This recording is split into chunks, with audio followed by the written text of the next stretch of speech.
Hi, this is Derek Jordan. Welcome to the World Fusion Show, where we bring you the leading innovators in world fusion music. Today, I am totally delighted to have our guest, Abiodun Oyewole, who is a founding member of The Last Poets, considered by many to be the very first rap group. I met Abiodun in Senegal in 2013 when I was there on a trip with our good friend Tony Vaca with the Senegal America Project. And we actually wrote a song there together, our first song. And we liked it so much, we decided to do some more. So we did 2 albums together, and we're going to get into some of that later anyway. Welcome, Abiodun Oyewole, to the World Fusion Show. Thank you for having me. My pleasure. It's so great. So you and I met in Senegal on this trip for the Senegal America Project, and we were staying in this place, Sobobade. Right. Yes. Magical place. And we actually wrote a song Yes. With that title. And it was a very special song, I thought. Yes. Really, really nice. And then we did more work together. But tell us a little bit about what that trip meant to you and what it meant to be in Sobobade. First of all, just the Senegal America Project to me was like having a new family that I really cherish, because you, Tony, you, Tantra, the crew that we had, I just thought was a special crew. Pretty cool. And we got along really well, and we did some really good work with the Senegalese youth. Yep. And they really opened their arms, or they welcomed us. And I loved, how they eat, the communal eating. I love the whole way, the lifestyle. I mean, it was a special moment just being involved with that whole culture, and just the way we would flow in and out, and I was just so impressed with the fact that I remember you and Tony performed on stage in front of about 4,000 Senegalese, and you were playing the violin, Tony was playing the marimbas, and I said, what are these 2 white guys going to do on stage for all these people? And the folks went crazy. They went nuts. They went nuts. They loved it. And then Tony speaks Wolof beautifully. Tony was great, I right? mean, it was so special. Yeah. So to be with this crew, I just felt it was a great education for me. It was something that enlightened me tremendously, and it also gave me an understanding that this family, this really human race that we are members of, it was more manifested in that particular unit that we carried, that we had with us, than anything I'd ever been a part of. Really? Yeah. So for me, and then being in Africa and recognizing that that's the mother of us all, and that just resonates so much to me. Yeah. I look forward to my trips to Senegal, and then. And I've made a few since that first trip, and it's something that I think has really lifted me to a higher place on a lot of levels. So writing a song about Sobobade was like just natural, because the place itself is just a gorgeous place. It's magic. It's a magical place in the middle of Senegal. This guy Gerard from Haiti came in, built it, and he did a fabulous job. And it's a place where every single human being can go there and just feel comfortable. I know. And eat good food. Yeah. And chill out. Be on the ocean. Yes, it's a nourishing kind of a spot. So just to be able to be a part of something like that, I think gives you a whole nother insight on what life is supposed to be. Yeah.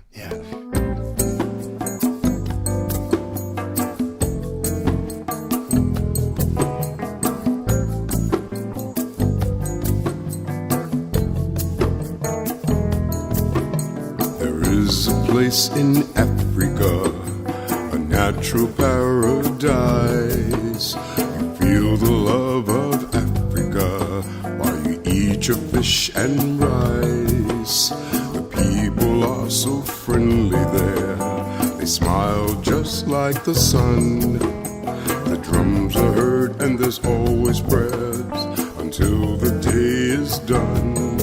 Sobobade, Sobobade, Sobobade, Sobobade, Sobobade, Sobobade, Mother Nature has her way. Ocean waves play symphonies of music never heard. The trees and flowers sing lullabies without ever saying a word. Sobobade, Sobobade, Sobobade, Sobobade, Sobobade, Sobobade. Mother Nature has her way. With all the problems of the world, where people can't get along, this is a place to remind us all that humanity is strong. Sobobade, Sobobade, Sobobade, Sobobade, Sobobade, Sobobade. Mother Nature has her way.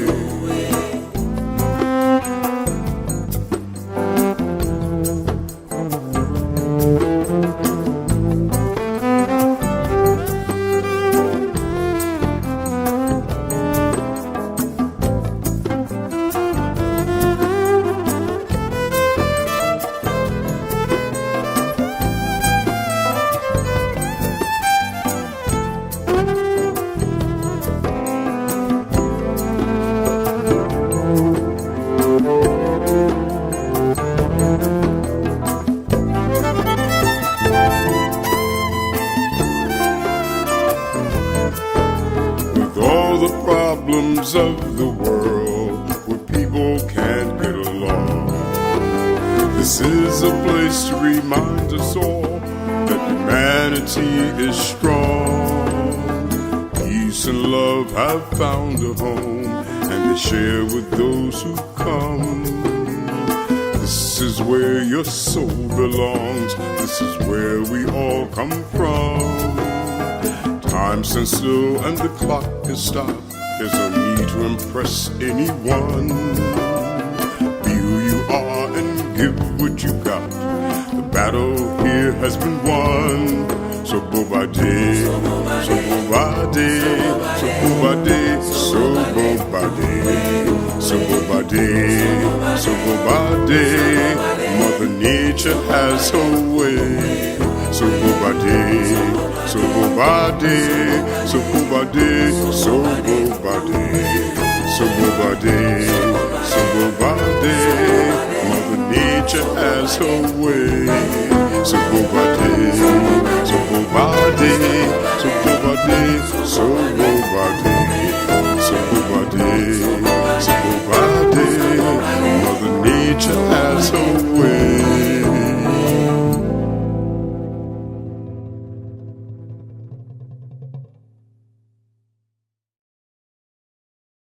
One of the things that I look for with my collaborators is a spirit of generosity. Mm-hmm. And I think you have that very, very strong in many ways. But one of the things that where you demonstrate that is this open house that you do every Sunday for what, 30 years? 40. 40 years, my God. Yes. At your house in Harlem, you open it up to young people, artists of all kinds. So tell us about that. Well, you know, I was, you know, when I was first getting involved with the whole movement, people helped me. Yeah. You know, folks gave me all kinds of assistance, and I don't forget the love that was shown to me, and I wanted to be able to be someone to pass it on to other folks, and so and then I'm a people person, and I like people. And I like to cook. Yeah, yeah. And so salmon croquettes. Yeah, right? salmon croquettes. My salmon croquettes have become international. There you go. And so I do this thing with salmon croquettes, and We'll have to post the recipe on the link or something. Post the recipe for people. But it's turned out to be a beautiful thing because I've had quite a few notable people come through my house who have actually gotten their start in the whole world of poetry. Nice. Jessica Care Moore is one of my more famous female poets who I'm real proud of because she's zoomed on to higher heights, and she started out at 110. Yeah. There are a number of people who have come through and have been nurtured by the food and the conversation. Sure. And I have, and it's just it's just my way of trying to give something back. I understand. And at the same time, my mother thinks I'm crazy. She says, you think people come in here for your advice and poetry, they come in to eat your food? I said, Mommy, whatever is happening, it works, And I said, and I don't mind them eating the food. And so, besides, that's the best compliment you can pay a chef anyway. So, Oh, yeah. it's something that I do, and the one thing about it, anything I do, I like to be consistent about what I do. I don't want to do something good today and then don't do it next week or be slipshod about things. I like to stay on point, and I don't want to ever go down in history as being somebody who was because you want a good day, he may do this. I like for folks to see me as somebody who they can rely upon, who is reliable. So, and I do know that quite a few people have used that as a jump-off point for getting their own work together. Yeah. I get short story writers. I even bought a piece of plywood I have a couple of dancers, and I had this one dancer. She was tearing up my floors with her taps. So I went to the lumber yard and bought some plywood. So whenever she's there, I pull it out so she can tap on that. Good. But the fact is that it serves a very important cultural need for the folks, and it's something that I look forward to as well as many others. And I'm very proud of the fact that I've kept it going. That's right. It's fantastic. Now, look, I've got to ask you about this because it's so cool. So, when you were young, you spent some time in prison. Yes. And I wanted you just to, you even were in solitary confinement for a while. Right. But you used that time to write songs. Yes, I did. Some of which we recorded. Exactly. So I want you to tell us the story of what happened, how you got into prison. Well, I went down to Shaw University, and I was just appalled at the fact that many of the students were practicing Greek fraternities and sororities. They were pledging Greek, and I couldn't understand it to save my life. And so I waged war against all of the Greek fraternities and sororities, and I was pumping up this idea of having an African society, because I'm a part of a village in South Carolina called Oyotunji, and I wanted to I'm saying, why don't we have African societies instead of these Greek fraternities? Right. And so I said we should have a Yoruba society, an Ashanti society, a Maasai society. There's so many different African societies that we can feed off of, and nobody was thinking at all about that. They were trying to be Greek. And so whenever the Greeks would come out with their step shows, I'd bring out my African drummers and dancers and blow them away. Right. So I was a real problem for some of the folks. But the fact is that it was during that time that I had created this group on the campus called the Yoruba Society, and I had about 50 students involved. And there were requirements. You had to wear African clothes, you had to change your name. And I was sending people down to South Carolina to learn more about the religion, because that's where the priest who had given me my name, and he had started the village, and his title was Kabiesi, and he was the person that was giving information to folks. And I was sending a lot of students there to get information about the Yoruba culture and religion and so forth. And anyways, one thing led to another, and I have these town meetings every Thursday. So I had a town meeting, and at the town meeting, I had some guy jumped up and said, well, suppose the police vamped on your beautiful African organization. How you gonna protect yourself? You guys ain't got no guns to protect yourselves. You got a bulletproof dashiki. You're gonna hit him in the head with your afro. So they were jokes. And I said, anybody can get a gun. I said, that's not a problem. I'm getting some guns. Come on. So, but I bit the bait. And I did plan a ripoff of the two gun shops in Raleigh, North Carolina, Thorns and Dixies. And I sent out some of my fellows to rip off these guns. They ripped off about, I don't know how many thousands of dollars worth of guns, but we had quite a few guns, except two of my guys dropped a duffel bag full of guns, and they went back to get them, and they went back with an informant. And they ended up getting busted. So I felt responsible because it was my plan. Yeah. So I wanted to get them out. I tried to get a bail bondsman, but the bail bondsman wouldn't touch them. I couldn't get a friend of mine who normally would give me anything I asked her for, but she didn't get a check. And the president of the school, he said he would get them out, but he left and he didn't take care of that. So I knew where the Klan had their meetings, and I knew where and I got that information from this white kid who was a member of the SGS, Students for a Democratic Society. Yeah. And so I told one of my partners, I said, you know what, we can get the money, we can kill two birds with one stone. We can embarrass the Klan and get the money we need to get the boys out of jail. Right. And so we went to the spot to rob the Watkins brothers. That was the name of the spot. That was the name of the place.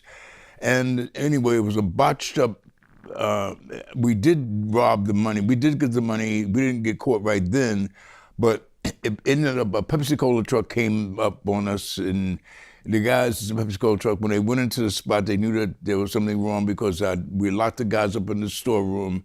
One thing led to another. They ran back to the Pepsi Cola truck, and this is in North Carolina. They ran to the trucks, and they had guns in their truck. Yeah. And they shot at us, and we went to the woods. It was a big manhunt. To make a long story short, we eventually got busted. They never got the money back. I did manage to salvage that, but myself and my partner, Alex, we were busted. Yeah. And we received 12 to 20 years for armed robbery. They obviously tried to put kidnap on us at one time, but we didn't kidnap anybody. We just locked them up. Yeah. And so the kidnap charges were dropped. But it was a very interesting, so during that time that I was in jail, I did, I went off on a preacher because I didn't want to be forced into this Christian stuff. And so I went off on this preacher, and they threw me in solitary confinement. And it was during that time when I discovered how strong my mind was, because when you're put in a situation like that, you're either gonna wither or you're going to grow stronger. That's right. And I learned the art of meditation while I was in solitary.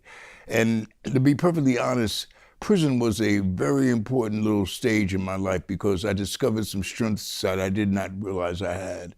And it also opened up another portal for creativity, because I wrote like crazy. Yeah. I wrote a lot of stuff while I was there. Matter of fact, Summer's Coming, I wrote that while I was in prison. Right. And I wrote quite a few gems while I was locked up because I was entertaining myself. Well. and so forth. But I had 3 years and 9 months in Central Prison in Raleigh, North Carolina. And I'm gonna be honest, those are probably 3 years of some of the best years of my life because I really gained a great deal. I had mad respect, even from the CO, and the respect till this very day, all I can tell people is that if you respect yourself, you can get respect from the devil, because when it came time for mail call, I never had to stand in line and wait to hear my name was called. If I had mail, all I had to do was go to my bunk and look under my pillow and my mail would be there. And I don't even know why Perry did that, but he always separated my mail and put it under my pillow. But it was respect that I saw it as an act of, and the whole prison experience was a very different than most folks have. And I learned a great deal. I wrote every single day. I wrote stories, short stories, essays. I wrote 2 books. I wrote stuff that I should probably just be flooding the market with trying to publish, but it was therapy. That's all it really was. Of course. So I really haven't gone crazy trying to promote that stuff. But I have taken some of the songs and now recorded some of the songs with you. That's right. And it's beautiful. But that was a hell of an experience. And then I became a model parolee because the parole board even had me speak to the parole officers on how they should treat their parolees. All right, good. So it turned out to be a win-win situation for me in many, many ways. And it was an experience. I wouldn't suggest that people take that road necessarily, but I did learn a great deal during that time, and I gained a great deal. And I'm very proud of the fact that I could pass that test. Yeah. Well, that's a great story. I'm glad you could share that. Yeah. So I want to thank you so much for coming on the show today. Abiodun Oyewole, more commonly known as Dune. Yes. And sharing your beautiful music and, your spirit and your love of humanity, which I think is such I want a to thank you for just being able to do this world fusion music, because when you look around the world, we need to recognize how important music has been for saving the lives of people on a lot of levels. Music is a salvation. Music is like this is a prayer that everyone can participate in. And I really see you doing your part, Derek, very, very much. And I'm so happy to be a part of your show. And I just hope it just goes viral for everybody on the planet to see. Yeah, well, we're doing okay. We're doing pretty good getting it out there. So I just want to say, this is Derek Jordan, and thank you for joining us today on the World Fusion Show. And we're now going to go to the part of the show where we do live in the studio playing with our guest, and we're going to be joined this time by Tony Vaca on percussion. So thank you so much for coming. And remember, think globally, listen locally, and support independent music.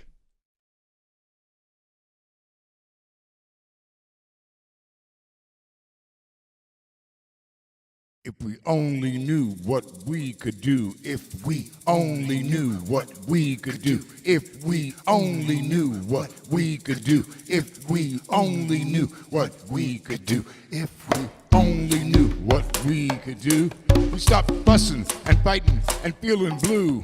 If we only knew that we have juice, cause of an African connection that we can't cut loose. If the light was on in our minds, wouldn't diss ourselves so much all the time. Stop and realize without disguise, we got the power to change what's before our eyes. Where there is poverty and misery, we'd bring hope, joy, love, and security. There wouldn't be no need to lock your doors at night. No one lives in the dark and everyone sees a light. If we only knew what we could do, if we only knew how bad we are. Make the sun disappear, cause we're the brightest star. If you feel the strength, help those who are weak. We'll be stepping in the rhythm like Malcolm speaks. So you thought you were a chicken and your butt was made for kicking. Been running around with your head hanging down, looking for chicken feed in this city of greed. Open up your eyes. Don't you know you can fly like an eagle to the sky, higher than high? Don't need no crack, smack, or patty whack. All the bones from that dog, you can give them right back. Only knew what we could do. If we only knew what we could do. If we only knew what we could do. We stop fussing, fighting, and feeling blue.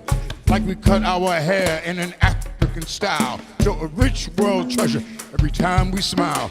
Some time ago, we just didn't know we had the power. Make the whole thing go. Motivator, educator, we're a power generator. Need to own the joint, little working as a waiter.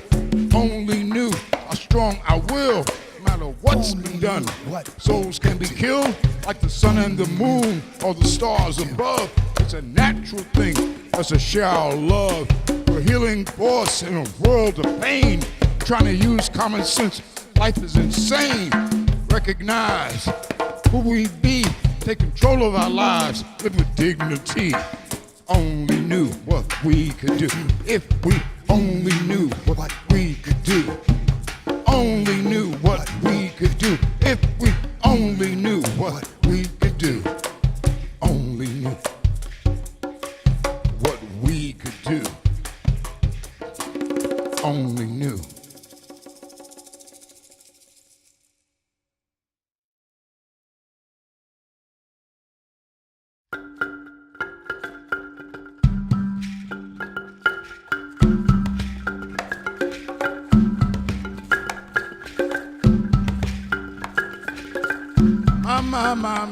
My people,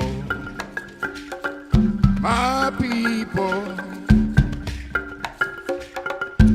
my people. My people are black, beige, yellow, brown, and beautiful. A garden of life where the love is sweet as scooping our wine. Growing in muddy waters, making brown babies with pink feet and quick minds. My people warm, sometimes hot, always cool. Always together in church, in school, in jail, in the service, in the streets of the ghettos, throughout this forsaken land. My people, let's be together. Understand we've lived together. Understand we've died together. Understand, my brother, I've smelled your piss in my hallway, and it smells just like mine. Understand that I love your woman, my sister, and her rare beauty is reason enough for a revolution. Yes, sister, my honest sister. I've had ugly moments with you, but you are the only beauty I've ever known. Yes, sister, my honest sister. You are the joy in my smile, the reality of my dreams. You're the only sister I have, and I need you. I need you to feed the children of our race. I need you to feed the love of our race. I need you to be the summer of my winters.